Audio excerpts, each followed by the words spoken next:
Halo, selamat malam semuanya. Apa kabar? Semoga tetap sehat dan di sini juga ada beberapa orang sudah bergabung. Tidak seperti biasanya pada hari ini kita mulai sesi tanya jawab atau Q&A yang berhubungan dengan forex maupun industri keuangan kita. Saya mencoba beberapa pertanyaan yang akan diajukan atau sudah diajukan sebelumnya. Kemudian juga mungkin kalau ada yang ditanyain bisa ketik di bagian pertanyaan dan kita mencoba menjawab untuk hari ini pertanyaan-pertanyaan mengenai forex. Baik, selamat malam semuanya. Apa kabar? Kita mulai saja. Ini ada 10 orang nih sudah masuk. 10 orang sudah bergabung. Makin lama semakin makin banyak. Ada beberapa pertanyaan yang sudah saya catat, sudah kita catat. Pertama mengenai, saya catat nih yang sudah pernah ditanyakan ke reels kita, pengenalan forex. Pertanyaan mengenai forex itu apa sih, makhluk apa sih? Nah, ini kita jawab secara mudah. Forex itu sebetulnya singkatan dari foreign exchange, jadi pertukaran dari mata uang. Jadi setiap negara pasti punya mata uang dong ya untuk perdagangan dalam negara tersebut. Nah, ini ditukerin supaya ketika kita membelanja warga negara yang bukan warga negara yang punya mata uang yang berbeda, bisa menukarkan dulu mata uangnya agar bisa bertransaksi di negara tersebut. Misalnya kalau kita punya rupiah, kita mau ke Singapura, kita tukerin nih rupiah dengan dolar Singapura supaya kita bisa belanja di sana. Jadi ada pertukaran. Nah, pertukaran itulah yang disebut dengan foreign exchange. Jadi fungsinya adalah sebagai alat perdagangan, sebagai alat tukar. Pertamanya itu. Seiring dengan perjalanan waktu ternyata ada peluang apa? Peluang ternyata ada perbedaan antara nilai tukar suatu negara dengan nilai tukar negara lainnya. Ada selisih itu namanya spread. Ada ya selisih itu konversi ya. Ada konversi istilahnya. Nah, setiap ada perubahan nilai dikonversikan, ada keuntungan sehingga ada market yang memanfaatkan terhadap pergerakan mata uang ini yang disebut dengan derivatif forex yang seperti yang kita jalankan sekarang. Derivatif artinya itu turunan berdasarkan pergerakan mata uang aslinya. Jadi biasa kita sebut dengan underlying. Kita turunan adanya derivatif. Di Indonesia ada yang legal derivatif marketnya, di mana? Di BBJ dan di ICDX itu legal. Nah, itu yang disebut dengan forex yang kita maksud sekarang ini. Nah, ini juga ada pertanyaan yang kedua.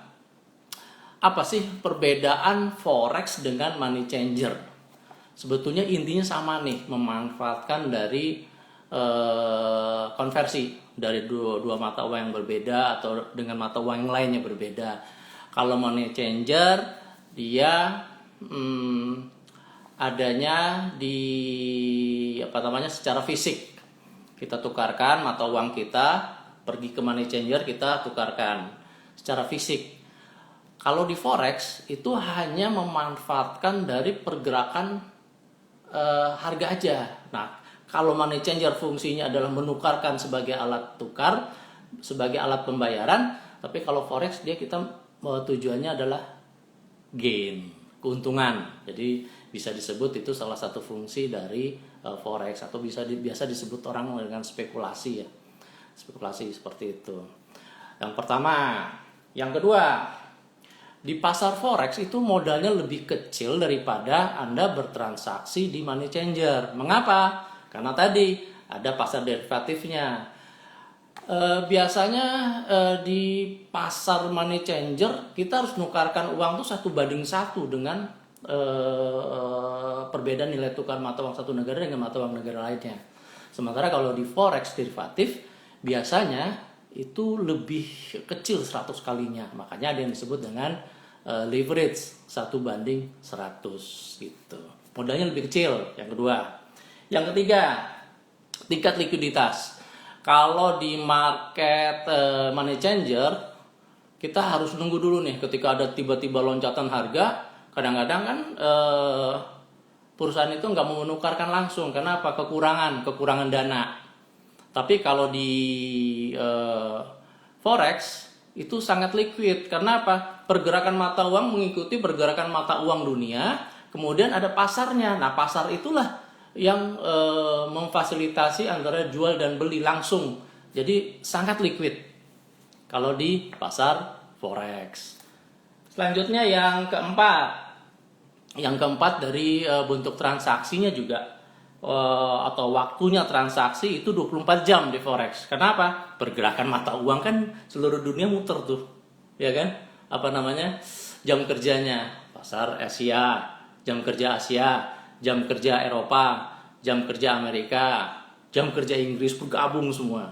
Tapi kalau di money changer itu terbatas dengan jam kerja. Biasanya jam 8 sampai jam 15 atau jam 16. Jadi terbatas. Selanjutnya spread dari spread SPRAD. Jadi antara kurs beli dan jual kalau di forex itu sangat minim, bisa sekitar 25 poin ada nilai poin, tapi kalau di money changer bisa sampai 1.000 rupiah ya, kalau di dalam rupiah ke dolar gitu sangat tinggi, tapi kalau di pasar forex itu kecil. Kemudian juga di mana kita bertransaksinya. Nah, tadi kalau kita transaksi di forex kita bisa pakai aplikasi gitu kan, bisa pakai aplikasi. Tapi kalau money changer ya kita menukarkan dulu meskipun itu bisa pakai transfer juga bisa, tapi kan harus ke bank yang bersangkutan gitu. Tapi kalau ini hanya pakai aplikasi, kemudian keuntungannya sudah dihitungin langsung di dalam aplikasi tersebut.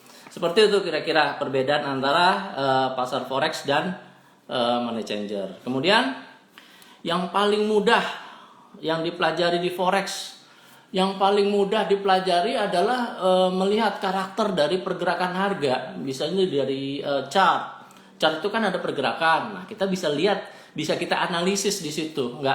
Nggak tiba-tiba ini bisa naik bisa turun tanpa analisa. Nggak, ada analisisnya. Nah,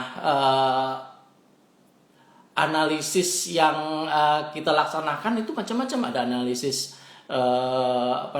teknikal, fundamental, manajemen dan lain-lain. Nah, kalau di Monex ada dianalisakan oleh apa? Oleh aplikasi.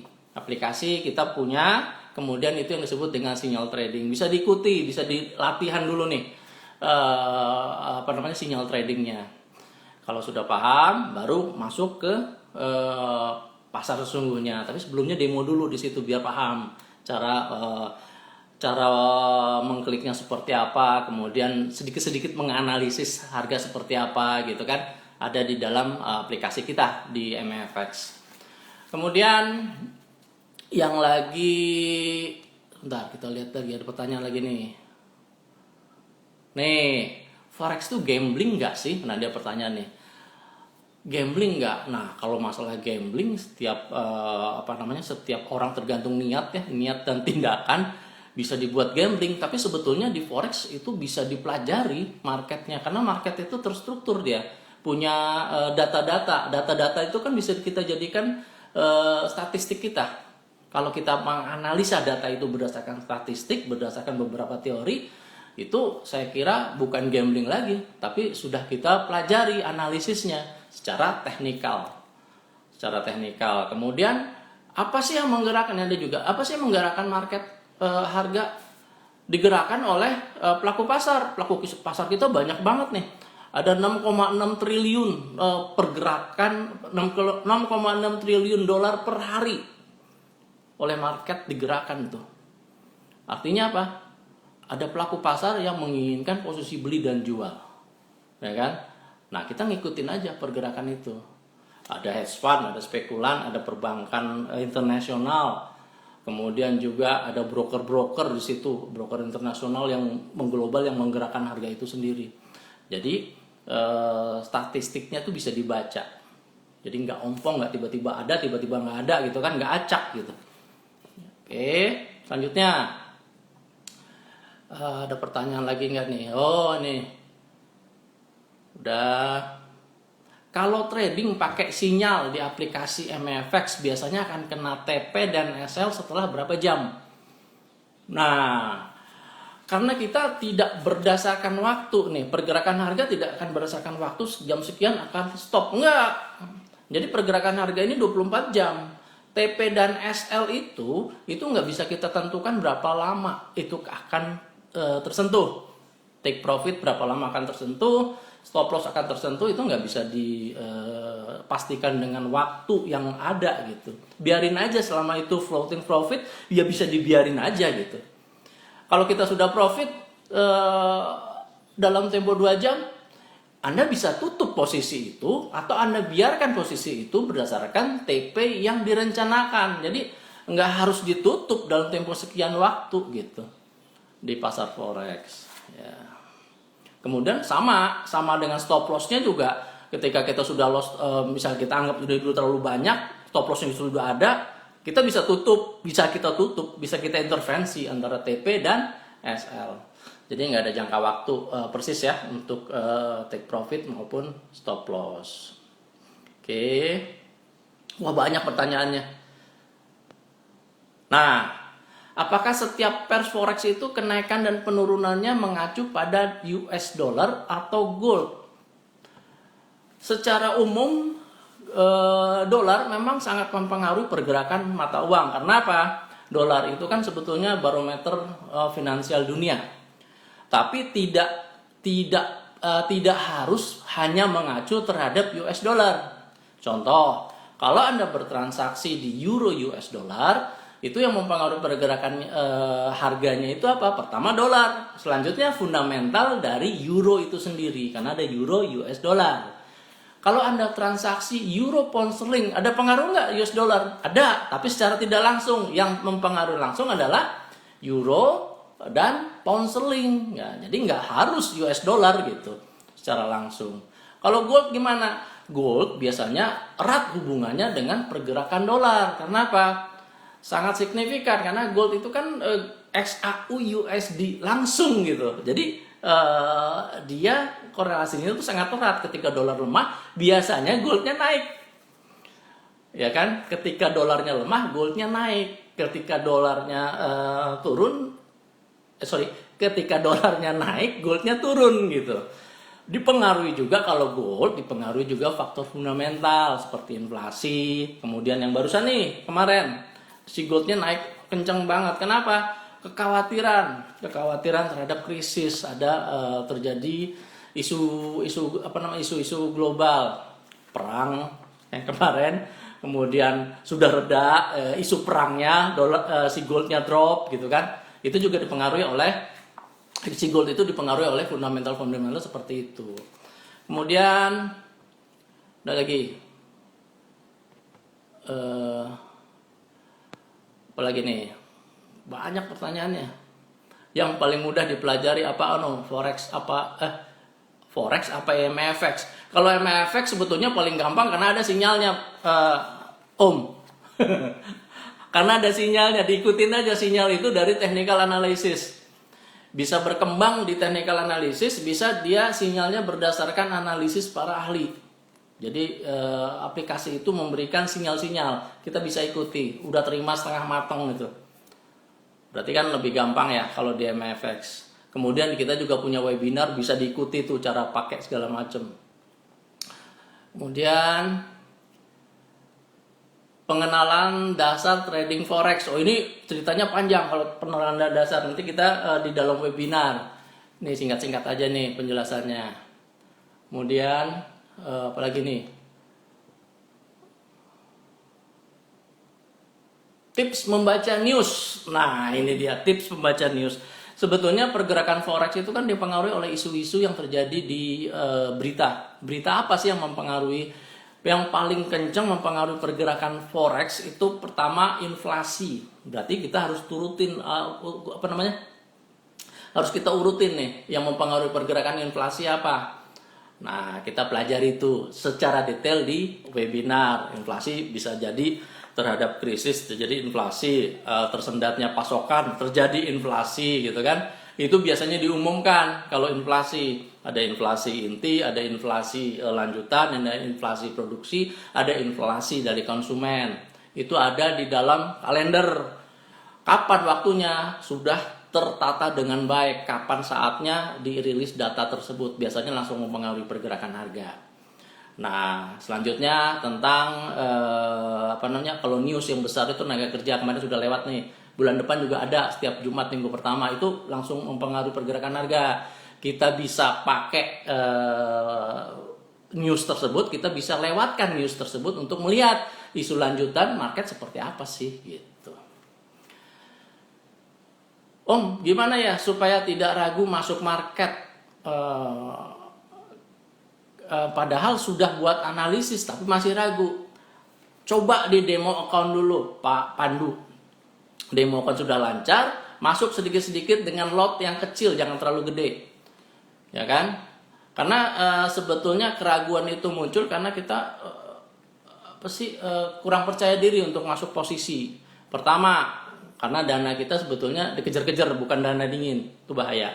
Kalau kita dananya dingin banget ya kita memang pasar forex itu ada resiko. Nah, masalahnya resikonya bisa kita maintain nggak? Seharusnya kita bisa maintain resiko karena ada punya stop loss, karena punya perhitungan dengan money management. Kalau ilmu itu kita sudah dapat, pengetahuan terhadap money management, pengetahuan terhadap cara menganalisis, pengetahuan terhadap pergerakan harga sendiri, saya rasa nggak akan ragu untuk masuk posisi karena sudah tahu resiko yang dihadapi. Ya kan, potensinya juga sudah tahu, makanya kita yakin untuk masuk posisi. Jadi sering latihan dulu, Om. Oke, kita turunin lagi nih.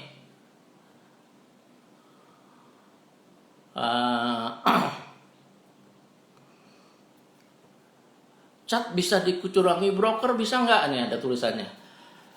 Kalau legal itu susah untuk dicurangi. Karena apa?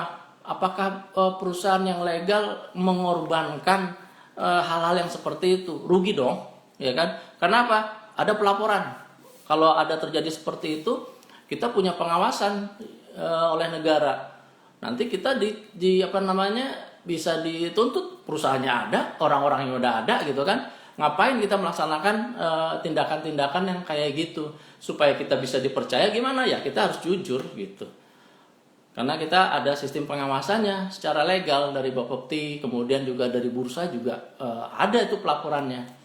Jadi jangan khawatir kalau Anda tradingnya di broker yang legal gitu. Sekarang kan kemarin banyak yang ilegal pada stop semua tuh.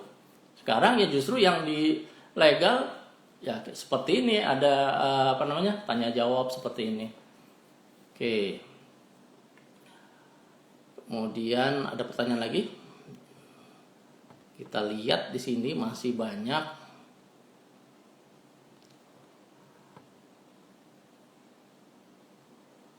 Oh, paling akhir nih.